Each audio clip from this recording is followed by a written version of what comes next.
갈라디아 교회는 바울의 전도 사역을 통해서 세워진 교회였습니다. 그리고 바울은 그의 전도 여행을 통해서 수많은 교회를 세우고 수많은 영혼들을 구원에 이르도록 저들에게 복음을 전할 때에 전하는 복음의 진리가 무엇이었냐면은 예수 그리스도께서 하나님의 뜻을 따라서 우리의 죄악으로부터, 죄악의 세상으로부터 우리를 구원하시기 위하여 자신의 몸을 십자가에 단번에 들이심으로 말미암아 대속제물로 들이심으로 말미암아서 우리의 영원한 속죄를 이루셨다는 것이 바울이 전하는 복음의 진리였습니다.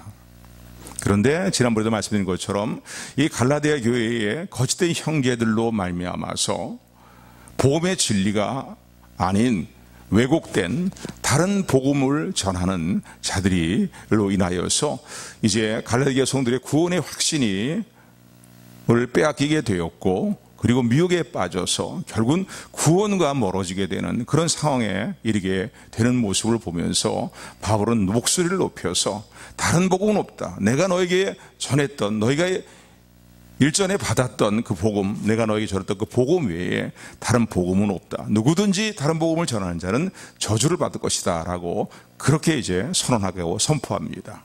왜냐하면 바울이 전한 복음은 사람에게 듣고 배운 것이 아니기 때문에, 사람으로부터 받은 복음이 아니기 때문에 그 어떠한 복음을 증거하는 전도자보다 바울은 더욱더 확신의 복음의 진리에 대해서 우리를 믿음으로, 예수 그리스도를 믿음으로 말미암아 의롭다 하시고 구원에 이르게 하시는 그러한 복음의 진리에 대해서 넘치는 확신을 가지고 있었기 때문입니다. 예수 그리스도를 믿음으로 말미암아 예수님께서 우리의 죄를 대속하시기 위해서 대속의 제물이 되어주심으로 말미암아서 누구든지 그 예수님을 그리스도로 믿게 될 때에, 구세주로 믿게 될 때에 모든 죄를 용서받을 뿐만 아니라 단번에 영원한 속죄를 이루는 자리에 이를 뿐만 아니라 구원에 이르게 된다는 그 복음에 대한 넘치는 확신을 가지고 있었기 때문에 그는 조금도 복음을 증거하는 일들에 있어서 타협하거나 양보하지를 않았습니다. 지난주에 우리가 살펴본 내용처럼 바울이 받은 복음은 사람으로부터 받은 것이 아니다, 사람으로부터 배운 것이 아니라고 바울은 그렇게 자신의 삶을 간증합니다. 그가 핍박자였고 회방자였고 포행자로서의 삶을 살고 있었을 때에 예수 믿는 사람을 핍박하기 위해서 다메섹으로 가는 도중에 그에게 찾아오신 예수님을 만난 그 순간부터 그의 모든 삶의 방향은 바뀌게 되었고, 그는 예수 그리스도를 통해서 직접 계시로 받은 것이 복음이라는 거예요. 그 복음의 내용이 뭡니까? 구원에 이르는 진리. 조금 전에 말씀드린 것처럼 어떻게 하나님 앞에 사람이 의롭다 인정을 함을 받고, 그리고 모든 죄의 용서를 받고 속죄함을 받게 되는가, 구원을 이루게 되는가. 그것은 오직 예수 그리스도를 믿는 믿음으로만, 오직 예수 그리스도를 믿는 믿음으로만 이루어진다는 사실에 대해서 그 복음의 진리, 우리를 구원하시는 복음의 진리를 직접 예수님께로부터 계시를 받았기 때문에 그 누구도 빼앗아갈 수 없고 그 누구도 뒤흔들 수 없는 이 복음의 진리에 대해서, 우리를 구원하신 진리에 대해서 바울은 확신이 넘치게 되었습니다. 그래서 지난번에 살펴본 내용처럼 그러므로 말미암아 바울은요 곧바로 자신의 어떤 생명을 걸고, 그렇게 핍박주였던 그가 이제는 복음을 증거하는 전도자로 받게 되었을 뿐만 아니라 자신이 도시에 다니면서 전하는 그 복음의 메시지에 대해서도 그것을 좀 더 확실하게 확증하기 위해서 예루살렘에 두 차례 이상 방문했던 것을 이제 오늘 우리 갈라디아서 내용에서 밝히고 있는 것을 우리는 1장에서 살펴보았고 2장에서도 살펴보았습니다. 그래서 예루살렘 방문한 이유는 뭐냐면 유명하다고 하는 그 당시에 정통성이 있는 신앙의 사도들을 만나서, 주님의 제자였던 사도들을 만나서 복음을 증거하는, 주님께 직접 복음의 내용들을 보고 들은 그런 사도들을 만나서 자신은 다메섹 도상에서 예수님을 만나서 예수님부터 계시로 복음을 받게 되었는데 자신이 지금 증거하고 있는 복음의 진리에 대해서 더 명확한 확증을 갖게 되었다는 것입니다. 그래서 사사로이 사도들에게 자신이 증거하고 있는 복음을 제출하여서 이제 저들이 증거하는 복음과의 이제 복음과 서로 일치되는가를 살펴볼 뿐만 아니라 또 사도행전 15장의 말씀 보면은요, 이제 2장 1절부터의 말씀은 어떻게 해석하느냐에 따라서 다른데, 사도행전 11장 내용과 구제연금을 전하기 위해서 예루살렘으로 방문했던 방문, 또 그 이후에 그가 사역하고 있는 수리아 안디옥 교회에 유대인들이 찾아와서는 유대의 이방인 지역이죠, 수리아 안디옥 지역에 있는 성도들을 이제 미혹하는 일들로 말미암아 너희가 예수님 믿기는 믿되 율법의 모든 일들을, 계명과 율례들을 지켜야 된다. 그런 율법의 행위를 지키는 일들이 없다면, 구원받는 조건으로 지키는 일들이 없다면 너희가 구원받지 못한다. 또 아울러서 유대인들의 전통이고 유대인들의 어떤 생활의 하나의 이제 관습이라고 얘기할 수 있는 할례를 받지 아니한다면은 너희들은 여전히 이방인으로만 머물러 있을 것이고 너희에게 구원이 이루어지지 않는다. 너희는 구원을 받지 못한다는 이제 거짓된 그런 다른 복음을 증거하는 자들이 있었기 때문에 사도행전 15장에 보게 되면은 이 문제를 가지고 바울과 바나바가 공식적으로 예루살렘 총회로 이제 가게 됩니다. 그리고 그 문제를 수리아 안디옥 교회에서 일어나고 있는 그 문제에 대해서 이제 의견을 내놓고 그 의견을 이제 거기서 예루살렘 총회에서 그 문제에 대한 명확한 이제 구원에 이르는 진리에 대한 확증을 내려줄 것을 요청하게 되죠. 그런데 예루살렘 총회에서 어떻게 보면 최초로 열린 성도들의 총회다라고 말할 수 있겠는데, 예루살렘 총회에서 사도를 통해서 인증된 것이 무엇입니까? 확진된 것이 뭡니까? 오직 예수 그리스도를 믿는 믿음으로만 구원을 받는데 다른 조건을 제시할 수가 없다는 거예요. 뭐 할례를 받아야 된다든가 말이죠, 아니면 율법의 모든 규정과 계명들을 완전히 다 지켜야만 구원을 받는다든가. 이전까지 유대계 신앙에서는 지금도 그렇죠. 지금도 저 예수를 영접하지 않고 있는 유대계 신앙에서 강조하는 건 뭡니까? 하나님의 모든 말씀을 지켜야 구원받는다는 거예요. 행위로 구원받는다는 것입니다. 율법을 지키는 행위로 말미암아, 완전히 잘 지키는 행위로 말미암아서 구원받는다는 것이 유대교 신앙에서 강조하고 있는 구원관이거든요. 그런데 예루살렘 총회를 통해서 내려진 결론은 무엇입니까? 오직 예수 그리스도를 믿는 믿음으로 유대인이나 이방인이나 차별이 없이 할례를 받든 할례를 받지 아니하든 간에 예수님을 자신의 그리스도로서, 구원의 주님으로서 영접하게 될 때, 그분이 이루신 십자가의 대속의 은혜와 그분의 부활하심을 참마음으로 믿을 때에 그 믿음으로 구원을 받는 거예요. 로마서 14에서 말하고 있는 것처럼 사람이 마음으로 믿어 하나님께 의인으로 인정받고 입으로 신하여 구원에 이른다. 사람이 마음으로 믿어 의에 이르고 입으로 신하여 구원받는다는 사실에 대한 것을 확증하고 인증하게 됩니다. 이런 상황들을 통해서요, 바울은 자신이 증거하고 있는 복음이 참된 구원에 이르는 진리이고, 또 자신이 증거하고 있는 그 복음은 변하지 않는 영원한 우리를 구원에 이르게 하는 진리라는 사실을 계속 이제 갈라디아 교인들에게 강조하고 있는 것입니다. 왜냐하면 거짓된 형제들이 다른 복음을 통해서 갈라디아 이 수리아 안디옥 교회의 성도들에게 이제 또 갈라디아 지역의 성도들에게 이러한 초대교회 지역에 있던 그런 이제 세워졌던 그 교회들의 모든 성도를 미혹에 빠지게 하는 일들이 성행했기 때문입니다. 오늘날도 마찬가지죠. 오늘날도 우리가 예수 그리스도를 믿는다 하면서도요, 이 구원관이 확실하게 서지 못하는 경우가 참 많습니다.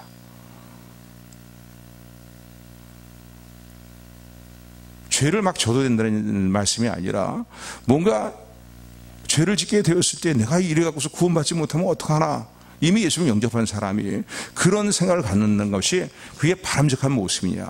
바람직하다고 말할 수는 없어요. 우리의 삶의 성화를 위해서 하나님의 은혜로 나를 구원해 주시고 예수 그리스도의 대속의 보혈로서 나를 구원해 주셨는데 내가 이제는 이렇게 살아도 되는가?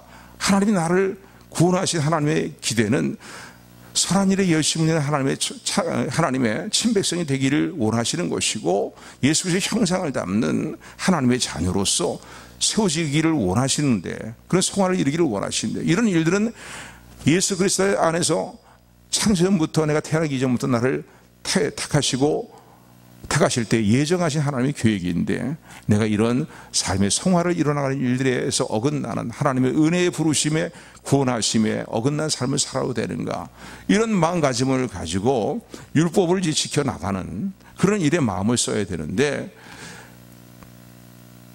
그리고 흔들리지 않는 구원관을 가져야 된단 말입니다. 우리가 죄를 지었을 때에 믿는다고 예수를 믿는 사람들이라 해서 죄를 짓지 않고 살아갑니까? 짓는 경우가 참 많잖아요.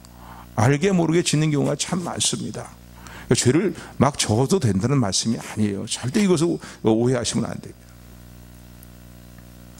이제는 구원의 확신을 가지고 예수 그리스도의 보혈의 은혜로 말미암아 모든 죄의 용서를 받고 구원받다는 확신을 가지고 선한 양심이 하나님을 향해서 나가는 삶을 살아가는 일들을 통해서 매 순간순간 선한 양심이 하나님을 찾는 일들을 통해서 삶의 거룩함과 성화를 이뤄나가는 일에 점점 더 원숙해지는 우리 모두가 되기를 주님의 이름으로 축원합니다. 축원합니다.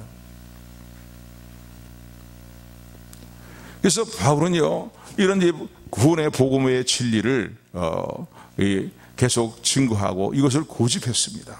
왜냐하면 너무나 확신이 넘치고 이것이 참된 우리를 구원에 이르는 진리라는 사실을 너무나 분명하게 붙들고 있기 때문이죠. 그래서 지난번에 살펴본 말씀을 통해서요, 2장 5절의 말씀 보게 되면은 예루살렘을 2차 방문하게 되었을 때에 하나님이 주시는 계시를 따라서 아마 하나님께서 어떤 모양이든지 우리 명확히 알 수는 없지만은요, 바울의 마음에 감동을 주어서 다시 예루살렘을 방문하게 되었고, 그리고 이제 예루살렘에 있는 사도들에게 자신이 지금 전하고 있는 복음에 대한 내용들을 제출하였다는 거예요. 그리고 이 복음의 내용이 똑같은가, 복음의 어떤 진리가 똑같은 내용들인가를 다 이제 인증을 받았는데, 그때에 동행한 사람이 있었는데, 그 중에 하나가 누구냐면 디도라는 헬라인입니다. 바울의 제자라고 볼 수 있고 바울과 동행하는 사람인데, 디도라는 사람이었는데, 디도가 예수님을 영접하게 됐을 때 수많은 유대인들이요, 할례를 받아야 될 것을 아주 강요했습니다. 디도야, 그래 갖고서는 네가 구원에 이르지 못한다. 예수 그리스도를 영접했어도 네가 구원받기 위해서 할례를 받아야 되고 율법의 모든 규정과 규례와 명령들을 다 지켜 행해야 된다. 구원받기 위해서. 계속 강요를 했는데, 그럼에도 불구하고 예루살렘, 그 당시 유대인들이 모여 있는 말이죠.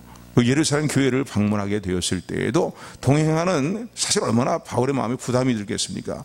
여전히 아직도 뭔가 구원받는 조건으로서의 할례를 시행해야 되고 율법을 모두 행위를 지켜야 된다고 강조하는 사람들이 많이 있는 이제 곳을 방문하게 될 때에 할례 받지 않은 이방인 모습 그대로 있는, 그러나 예수님을 진실하게 영접한 디도를 동행해서 그 예루살렘 교회를 방문하는 것은 그렇게 마음이 편치 않았을 것입니다. 계속 강요하는 이들이 있었기 때문이죠. 그러나 그럼에도 불구하고 복음의 진리를, 구원받는 진리를 확고부동하게 지켜나가기, 사수하고 지켜나가기 위해서 양보하지 않고 타협하지 않았다는 거예요. 그래서 디도로 하여금 할례를 받도록 하지 아니하였다는 것입니다. 뿐만 아니라 이 복음을 끝까지 지키고 복음을 사수하기 위해서 바울이 또 하나 취했던 일은 무엇이냐면은 침묵하지 않았다는 거예요. 복음에서 어긋나는 일들에 대해서는 침묵하지 않았다는 것입니다. 그것이 오늘 본문의 말씀 11절부터의 말씀이에요. 그 내용이 이제 기록이 되어 있는데, 베드로가 이 안디옥 교회를 방문하게 됩니다. 바울과 바나바가 사역하고 있는 이 수리아 안디옥 교회라고 볼 수 있겠죠. 안디옥 교회에 방문하게 되었어요. 방문해서 이 당시에 볼 때요, 이방인들이 예수님을 영접하게 되었다는 거, 이건 너무나 대단한 일인 거죠. 왜? 지금도 유대인들은 그런 생각을 갖고 있는 사람이 많이 있을 텐데, 이방인들은 하나님께서 지옥의 땔감으로 쓰기 위해서 이제 창조한 사람들이다라고 유대인들은 그렇게 생각할 정도로 이방인들을 개무시했습니다. 정말 무시했어요.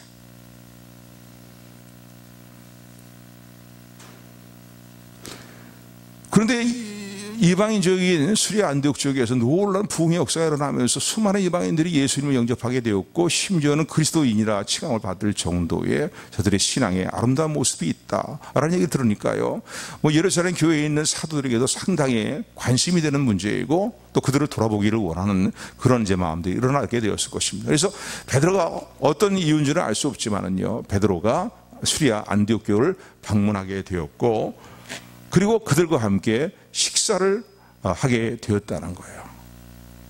그런데 같이 식사하다가 이방인들 같이 식사를 하게 되었는데, 그 당시 상황을 볼 때는요, 유대인들은 이방인과 식사를 하지 않습니다.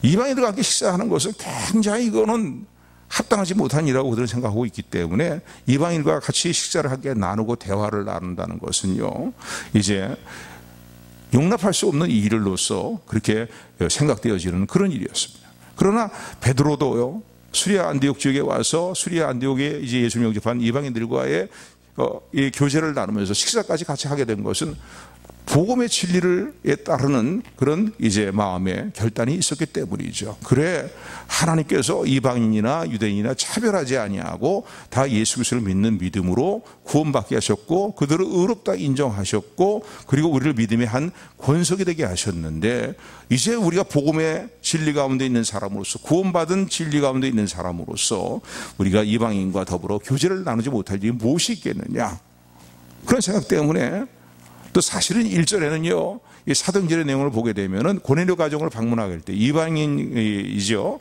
고넬료 백부장 고넬료 가정을 방문하게 될 때에도, 그때도 성령의 계시로 말미암아서 환상 가운데 하나님께서 보이시는 환상 가운데서 이 모든 세상의 잡단 추한 이 짐승 육축들을 잡아먹으라고 하나님 말씀하셨는데, 그게 그 말씀의 계시의 환상의 내용이 무엇이냐면 그들을 용납하고 받아들이라는 거거든요. 복음을 증거하고 그들을 받으리라는 거거든요. 그래서 고넬료 가정을 방문하게 되었을 때에 그들에게도 성령을 부어주시고, 복음을 증거할 때에 성령을 부어주시는 놀라운 일들을 직접 베드로가 체험을 했거든요. 그러고 나면 베드로가 훗날에도요, 이런 어떤 이방인의 문제에 대해서 반기를, 이방인들이 구원받는 문제에 대해서 반기를 들고 용납하지 아니하고 차별을 두는 그런 문제가 있을 때마다 바울은 자신의 이 간증, 체험을 증거하는 일들을 우리는 성경을 통해서 볼 수가 있습니다. 그때 보니까 우리가 고넬료 가정에 가서 방문하게 보니까 하나님께서 유대인이나 이방인이나 구별하지 않고 하나님을 신실하게 영접하고 예수 그리스도를 진실하게 믿는 사람들을 구별하고 구별하지 아니하고 차별 없이 그들을 하나님의 백성으로 삼으시는 것을 내가 눈으로 봤다는 거예요. 그 친구가 그들에게 복음을 전할 때에 저들이 구원받은 하나님의 자녀가 되고 백성이 됐던 친구로서 성령의 그들이 임하시는 모습을 보았다는 거예요. 이런 체험이 있는 베드로입니다. 그런데 이 안디옥 교회를 방문해서 안디옥 교회의 이방인 성도들과 더불어 식사를 나눌 때 어떤 일이 일어나게 됐냐면요, 오늘 본문의 말씀을 보게 되면은요, 유대인들이요, 이 유대 지역으로부터 이제 안디옥 쪽에 오게 되었습니다. 그래서요, 이 안디옥 쪽에 방문하게 된 이 유대인들로 인하여서요, 바울이 이방인들과 함께, 이방인 성도들과 함께 식사를 하다가 눈치를 보게 된 거예요. 왜? 그 당시의 시대적인 그대의 상황으로 볼 때에는 유대인이 이방인과 더불어 식사를 같이 한다는 거, 이건 용납할 수 없는 일이고, 마치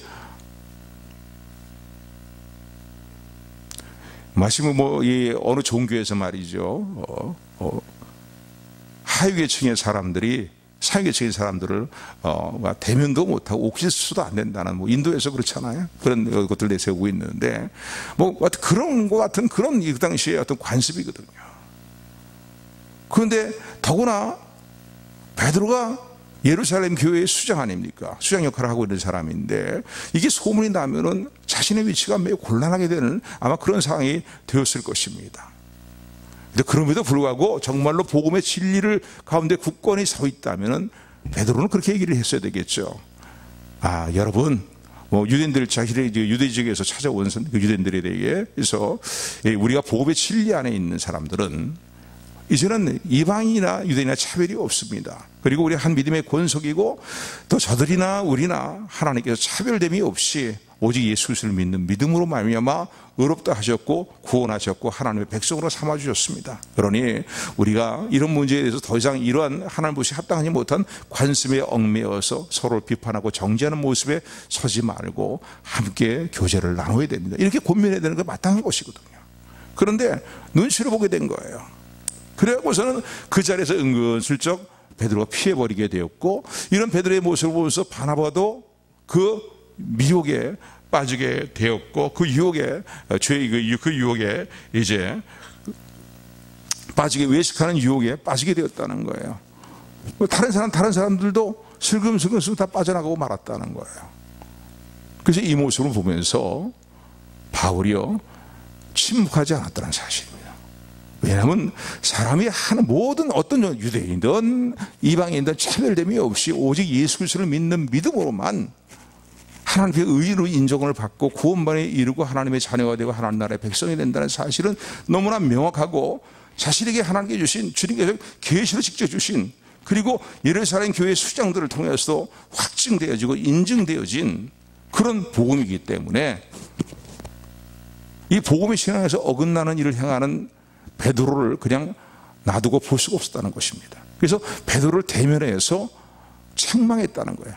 얼굴을 대면해 책망했다는 거예요. 여러분, 여기 오늘 이 실제의 말씀 보면 베드로를 책망할 일이 있어서 책망했다라고 이렇게 표현되어 있는데, 이게 바울의 입장이나 그 당시 상으로 볼 때는 이게 굉장히 대단한 일입니다. 베드로는 어떤 위치에 있는 사람입니까? 예루살렘 교회의 기둥같이 여기는 사람이고 수장 역할을 하고 있는 사람이에요. 예수님의 수제자 중에 한 사람이었던 사람이다라고 말할 수 있고요. 연령상으로 볼 때에도 바울보다 나이가 더 많은 사람이었습니다. 또 예수 그리스도를 믿는 신앙의 연륜을 볼 때에도 이제 바울은 갓 예수님을 영접하여서 주님의 은혜로 사역을 감당하는 사람이지만, 사역자의 모습을 볼 때에도 베드로는 연장자였고 더 연륜이 깊은 사람이었어요. 그러니까 쉽게 얘기한다면요, 제가 좀 잘못을 했을 때라든가, 아니면 또 저도 저보다 신앙의 연륜이 높은 목사님이라든가 많은 목사님이라든가 훌륭한 목사님들이 있지 않습니까? 근데 그 목사님들이 이제 앞에서 그들이 진리에서 어긋나고, 복음의 진리에서 어긋나는, 구원의 진리에서 어긋나는, 그러니까 비본질적인 부분에 대해서 우리가 화합하기 힘쓰고, 양보해야 될 때 양보해야 되고, 또 서로를 이게 협력해야 될 때 협력을 해야 됩니다. 그러나 비본질적이 아닌 진리의 본적인 문제에 대해서는요, 침묵하지 않고 올바른 진리를 증거하는 저 여러분들이 되기를 주님으로 축원을 드립니다. 더구나 안디옥 교회에서 이런 모습은 뭐예요? 이제 이신칭의 믿음 가운데 굳건히 서 있는, 오직 예수를 믿는 믿음으로 하나님의 의로 인정받고 구원받는 사실, 이 복음의 신앙 가운데 굳건히 서 있는 안디옥 교회 성도들이요, 그 신앙이 구원관이 막 흔들리는 상황이 되었어요. 아니, 저 예루살렘 교회 수장 말이야, 예수의 수자였던 베드로가 말이야, 저런 행동을 하는 거 보면 우리가 믿는 이 복음의 진리가, 구원의 진리가 잘못된 것이 아닌가 흔들릴 수 있는 그런 상황이었거든. 그래서 바울은 침묵하지 않았다는 거예요. 저는 우리 교회 모든 성도님이요, 복음의 진리에서, 우리가 구원받는 진리에 대해서 이러한 마음을 갖는 저 사람들이 되기를 주님으로 축원을 드립니다. 복음의 진리를 지키기 위해서, 구원받는 진리를 복음이 말하고 있는 구원받는 진리를, 분명한 진리, 이 참된 진리를 지키기 위해서 본적인 부분들이 흐트러지게 될 때에, 흐려지게 될 때, 왜곡되어질 때에 그냥 다 좋은 게 좋은 것이요 하고 설렁설렁 넘어가는 것이나, 이런 부분에 대해서는요, 침묵하지 않고 복음을 지키고 복음을 사수하는 우리 모두가 되기를 주님으로 축원을 드립니다. 아멘. 그래서 바울이 지금 이 자신의 삶의 체험을 얘기하고 있는 거예요. 자신의 삶에 일어났던 일에 대해서. 이 얘기를 지금 바울이 베드로를 책망하고 대면해서, 얼굴을 대면해서 말이죠. 요즘은 이렇게 문자를 보내기도 하고 전화로 하기도 하고 여러 가지 SNS를 통해서 말이죠. 곤란한 얘기할 땐 그렇게 얘기하기도 하지만은요, 그 당시엔 그런 게 아니잖아요. 대면해서 책망했다는 거예요. 베드로요, 당신이 유대인으로서 이방인같이 살면서 어떻게 이방 예수를 영접하는 이방인들이 유대인같이, 영적인 유대인, 참된 영적인 유대인 모습으로 살라고 그렇게 교훈할 수 있겠습니까? 당시 진리, 복음의 진리 가운데 서서 복음의 진리를 전파하는 사람으로서 당신의 그런 행동이 과연 합당한 행동입니까? 복음의 진리를 왜곡되게 만드는 그런 행동이 아닙니까? 왜냐면요, 그런 행동, 베드로의 모습을 보면서, 야, 우리가 구원받는 것은 예수 그리스도를 믿는 믿음으로만 되는 게 아닌 모양이다. 우리의 행위가 또 우리 할례 받는 신앙의 정통을 지키는 일들, 이런 일을 행해야만 구원을 받는가 보더라고. 이제 구원의 확신 가운데 서 있는 많은 사람들이 흔들리지 않겠습니까? 심지어는 유대인들까지 흔들렸다는 거예요. 바나바도 그 베드로의 외식함을 보면서 미혹이 되었고 유혹이 되어서 슬그머니 그 자리에 빠져나왔다는 거예요. 한편 다른 이 신앙의 사람들도요, 남은 유대인들도요, 슬그머니 빠져나오는 그런 이제 복음의 신앙을 왜곡시키는, 다시 행위구원 쪽으로 치우치는 말이죠. 율법의 행위를 지킴으로 구원받는다는 그런 신앙에 돌아가는 모습을 같은 그런 모습을 볼 때에 바울은 침묵하지 않았다는 사실입니다. 다시 한번 우리가 이 아침 주님이 주시는 말씀을 통해서 저와 여러분들의 신앙을, 복음의 진리 가운데 우리의 신앙을 더욱더 바르게 확립하고 굳건히 뿌리를 내리고 굳건히 복음의 신앙 가운데 우리의 믿음을 세워나가는 저 사람들이 되기를 주님으로 축원을 드립니다.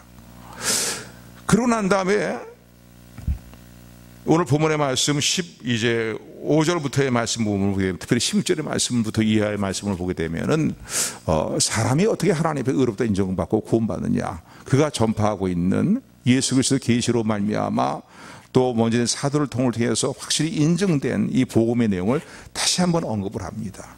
그 언급의 내용이 뭐냐면 유대인이나 이방인이나 다 차별 없이 어떻게 하나님 앞에 의인으로 인정을 받냐 이거예요. 15절 16절 말씀 우리 같이 합독합니다. 시작.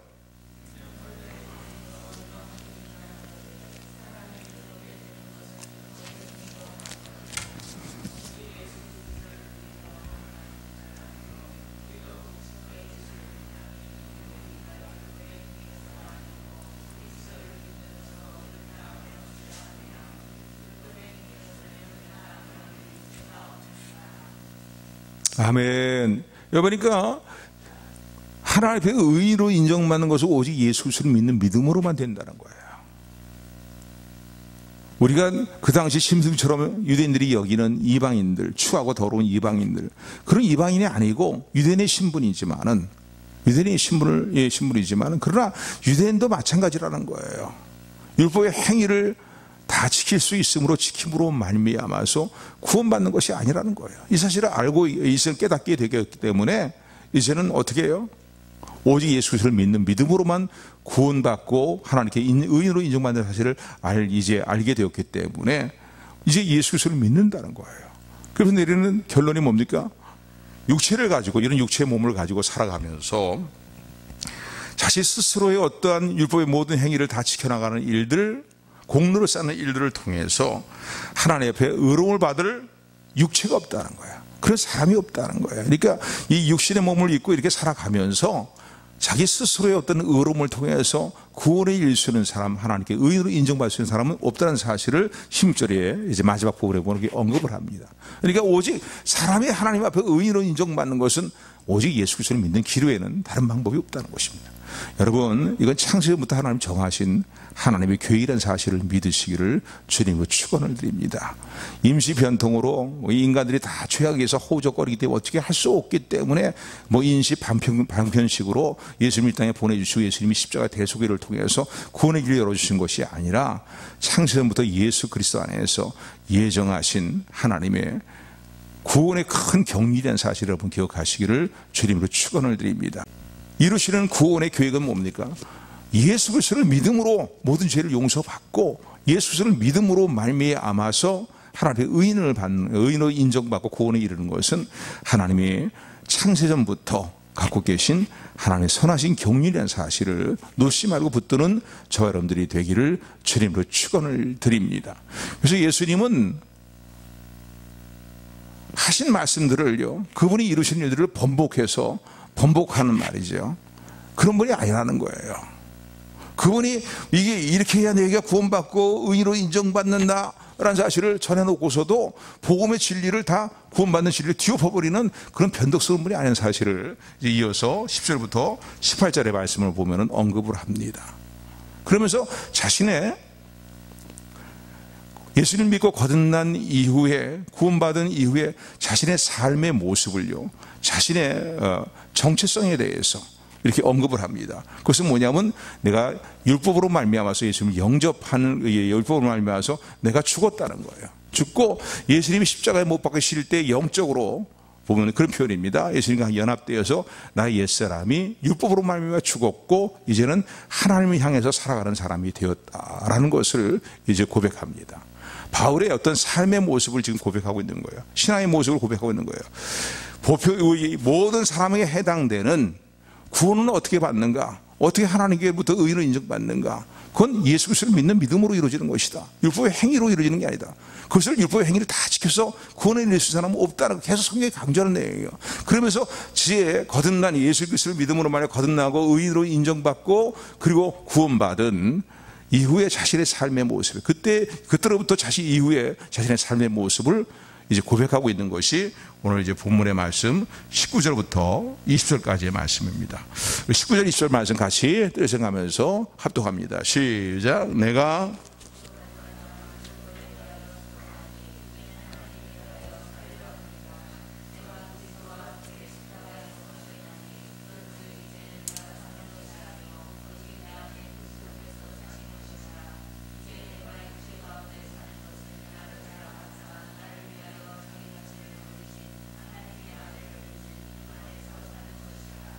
아멘.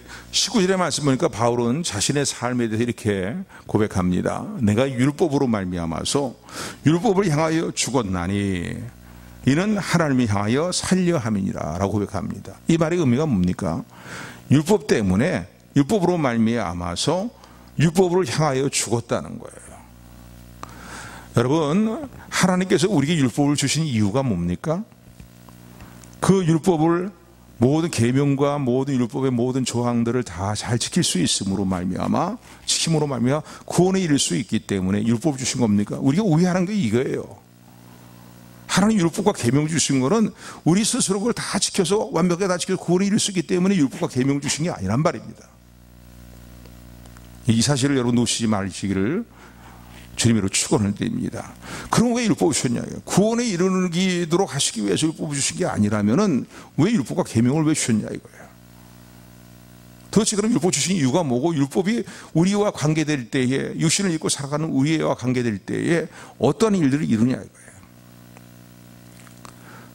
적절히 율법의 기능은 무엇이냐? 여러 차례 여러분들이 말씀드렸죠. 예수님께서 쉽게 얘기했는데 예수님께서 인도하는 몽학 선생의 역할을 한다라는 것을 여러분에게 말씀을 드렸습니다.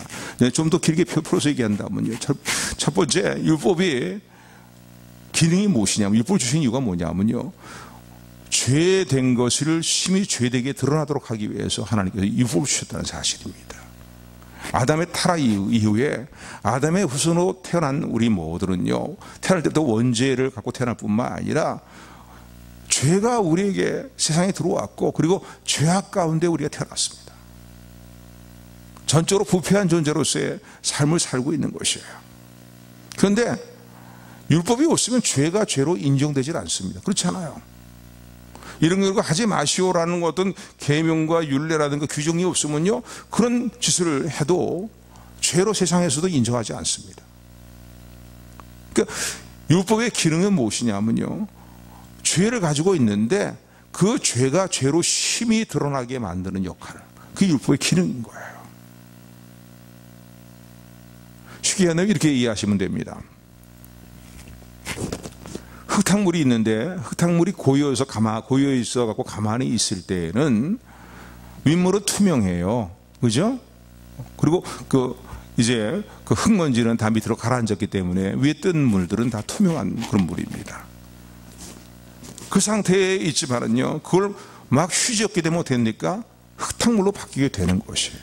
오늘 우리의 죄악된 모습도 그런 모습이라 볼 수 있어요. 율법의 기능이 뭐냐?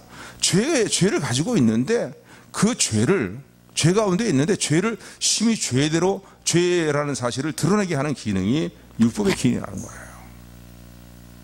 그리고 그 율법의 기능은 묘한 게 우리 로마서 7장에서 살펴본 내용인데요.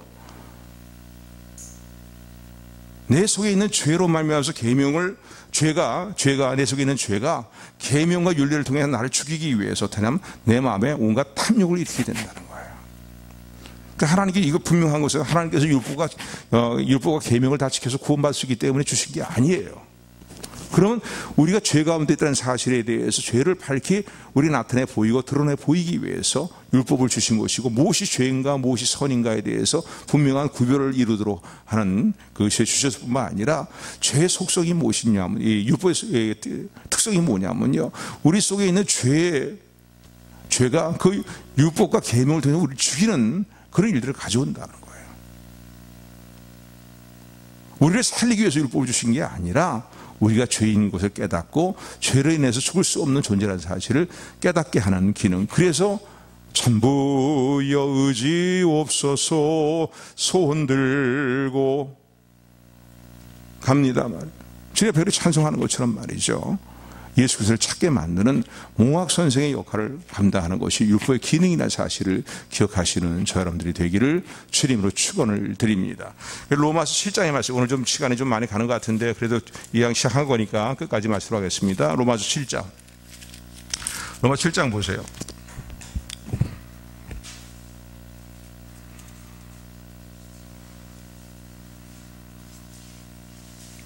네, 7절부터의 말씀입니다. 7절부터 율법에 대해서 얘기하고 있는 거예요. 7장 7절부터 우리 교독합니다. 그런즉 우리가 무슨 말을 하리요? 율법이 죄냐? 그럴 수 없느니라. 율법으로 말미암지 않고는 내가 죄를 알지 못하였으니 곧 율법이 탐내지 말라 하지 아니하였다면 내가 탐심을 알지 못하였으리라.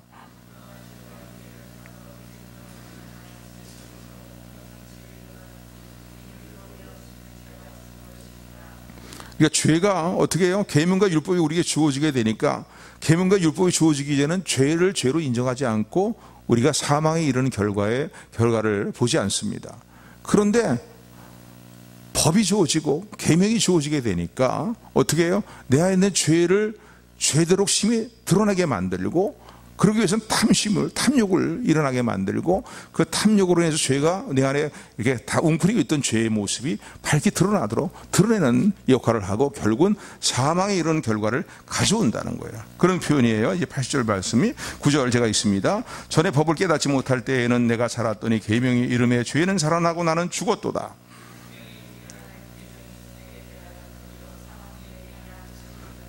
죄가 기회를 타서 계명으로 말미암아 나를 속이고 그것으로 나를 죽였는지라.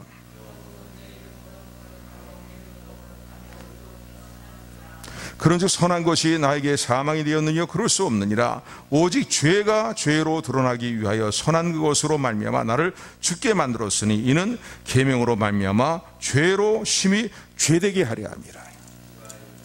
여기까지만. 아멘. 아멘. 그러니까 지금 어떻게 보면 이게 무슨 내용이야? 절대 모르겠는데 찬찬히 생각하면요, 이게 무슨 내용인지 이해가 되실 것입니다. 우리 속에 다 깔아앉아 있고 우리 속에 웅크리고 있는 이 죄의 모습을 죄로 드러나서 우리가 얼마나 죄인인가, 얼마나 전적으로 부패한 존재인가를 드러나게 하는 기능. 근데 그러기 위해서는 어떻게 해요? 그 죄가 율법을 이용해서 나를 죽이기 위해서 내게 탐심을 일으킨다는 거예요. 그래갖고서는 어떻게 해요? 그 탐욕을 따라 행함으로 말미암아서 하나님의 뜻을 거스리고 말씀을 듣지 거스리게 되니까 결국은 정령 죽으리라는 사망이 찾아오게 되고, 그래서 나는 곤고하노라. 누가 이 사망의 몸에서 나를 구원하여 줄 거라고 바울이 외쳤던 그런 탄식을 이르게 하는 그 기능이, 중요한 율법의 기능 중에 중요한 기능이 바로 그런 기능이라는 거예요. 그러니까 율법은 우리가 다 스스로 지켜서 구원에 이룰 수 있기 때문에 주신 게 아니라는 거죠. 예수님께 인도하는 몽학선생의 역할을 감당하는 것이라는 거예요. 그래서 바울이 얘기합니다. 내가 율법으로 말미암아서 율법을 향해서 죽었다는 거예요. 그러니까 오늘 여러분들이요,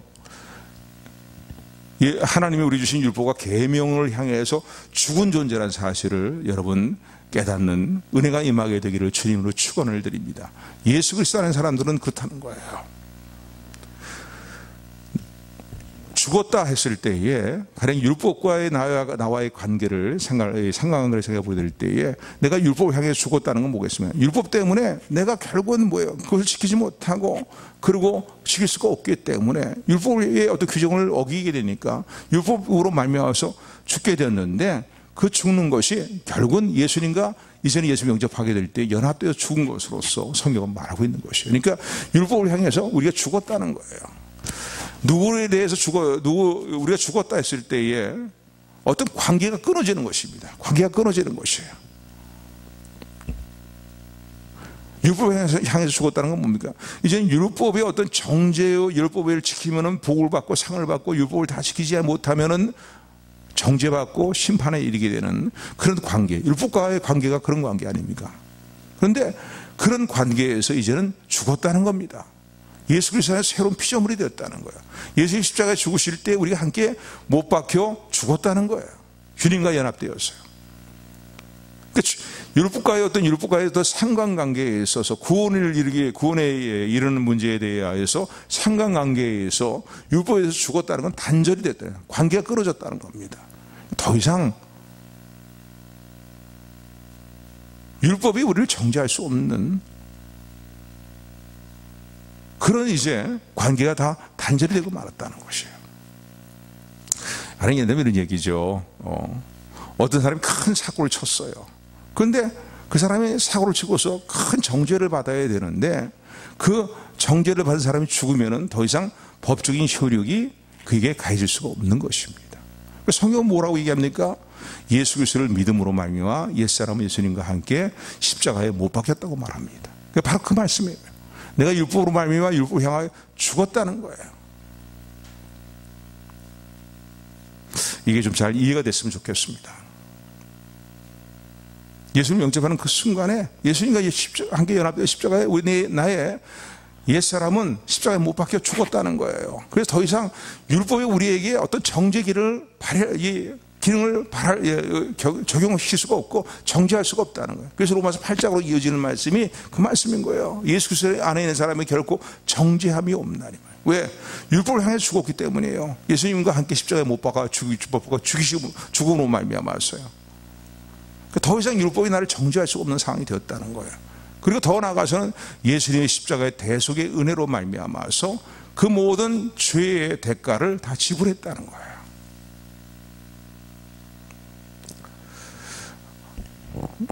얼마나 이해가 되는지 제가 잘 말씀을 증거하는 게 좀 부족해서 어떤지 모르겠지만은요, 좀 이해가 잘 됐으면 좋겠습니다. 이런 부분을 갖고 여러분요, 좀 고민을 많이 하시고 하나님께 묻고 말씀 보고 그러셔야 됩니다. 그러지 않으면은 이게 복잡해 이렇게 하고 끝나버리고 말아요. 이게 복잡한 얘기가 아닌데 성경이 뭐라고 얘기하고 있냐고요. 왜 우리가 하나님 앞에 예수를 믿는 믿음으로만 의롭다움을 받느냐 이거예요. 믿음으로만 구원을 받느냐 이거예요. 율법은 결국은 우리 스스로의 의로움을 시키려고 할 때는 우리를 정죄에 이르게 만들고 사망에 이르는 결과를 가져온다는 거예요. 근데 거기만 끝나면 안 되죠. 거기서 이제 예수님을 향해서 나가야 된다는 거예요. 그래서 오직 하나님 앞에 의인을 인정받는 건 믿음으로 의인을 인정받는다는 말씀입니다. 그러면서 바울은 거듭난 이후에 자신의 이제 삶, 정체성에 대해서 이렇게 얘기합니다. 나는 이미 죽었다는 거예요. 그러면 육체의 몸을 입고 살아가는 이후의 삶은 어떤 삶이냐? 예수 그리스도를 믿는 믿음으로 살아가는 삶이라는 거예요. 그러니까 율법과의 관계가 아니에요. 우리가 법 아래 있지 않고 하나님의 은혜 가운데 있어요. 율법과 관계가 다 완전히 죽었기 때문에 단절이 되고 말았어요. 사람이 죽으면 그 사람과 관계가 다 단절이 되는 거나 마찬가지잖아요. 지금 그것을 얘기하고 있는 거예요.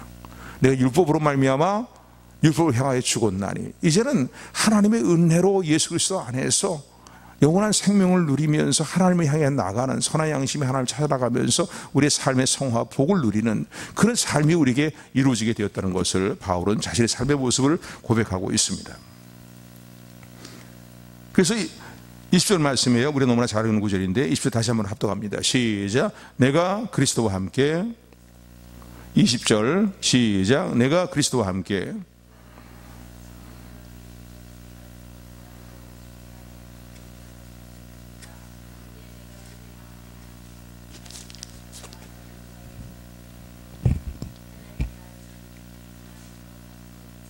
아멘. 그러니까 이제는 예수님과 함께 십자가에 못 박여 옛사람은 죽었다는 거예요. 그러면 육체를 입고 지금 살아가는 남은 나의 삶은 무엇이냐고요.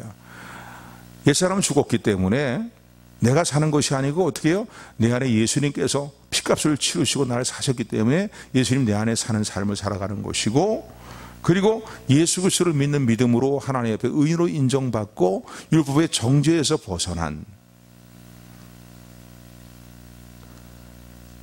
구원받은 믿음으로 구원받는 그 믿음 안에서의 삶을 살아가는 것이라는 거예요.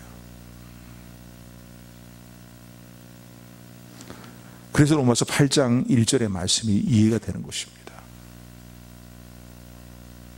육신의 몸을 입고 이 땅에 살아가지만, 예수님 영접하고 살아가지만은요, 이제는 어떻게 해요? 하나님이 우리를 율법의 관계로 대하는 게 아니에요. 정죄 관계가 아니에요. 이제는요. 왜? 율법과의 관계가 끊어졌어요. 죽었음으로 말미암아서. 예수님과 연합됨으로 말아서 예수님 영접함으로 말미암았어요. 그래서 하나님의 은혜로, 예수의 대속의 은혜로 이제 우리를 의롭다 하시는 그런 삶을 살아가는 복 있는 사람들이 오늘 저와 여러분들에 대한 사실을 믿으시기를 주님으로 축원을 드립니다. 이것이 하나님의 은혜인 거예요. 그래서 21절에 보면은 다시 21절 합독합니다. 시작. 내가 하나님의 은혜를 패하지 아니하노니.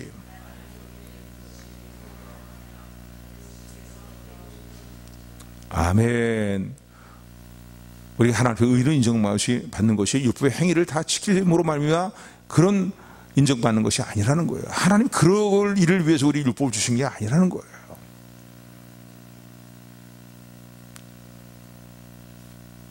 예수 그리스도 안에 있는 하나님의 은혜와 구원의 은혜를 깨닫고 참으로 하나님께 감사하면서 복음의 신앙 가운데 살아가도록 저 여러분들을 부르시더라는 사실을 기억하며 감사하는 저 여러분들이 되기를 소원합니다. 만약 행위 구원을 강조한다면 예수님이 왜 죽으셨냐는 거예요. 헛되이 죽으신 거 아니야 이거예요. 오늘 이 말씀 듣고 이 말씀들을 마음에 새기시면서요, 이 신칭의 믿음 가운데 나는 굳건히 서 있는가를 다시 한번 돌아보면서 누가 뭐라든 간에, 바울이 개바까지도 책망하잖아요. 복음의 진리에 대해서 어긋난 것을, 어긋난 행동과 말을 할 때 그 부분에 대해서 책망하잖아요. 누가 무엇이라고 얘기했던 간에 흔들리지 않는 오직 예수 그리스도를 믿음으로만 우리가 하나님의 앞에 의롭다 인정받고 구원받는 사실을 이 신칭의 구원의 믿음 위에 저 여러분들이 뿌리를 내리고 우리의 구원의 확신을 굳건히 세우고 더욱더 하나님 앞에 감사함이 넘치는 삶을 살아가는 우리 모두가 되기를 주님의 이름으로 축원합니다. 축원합니다. 은혜의 하나님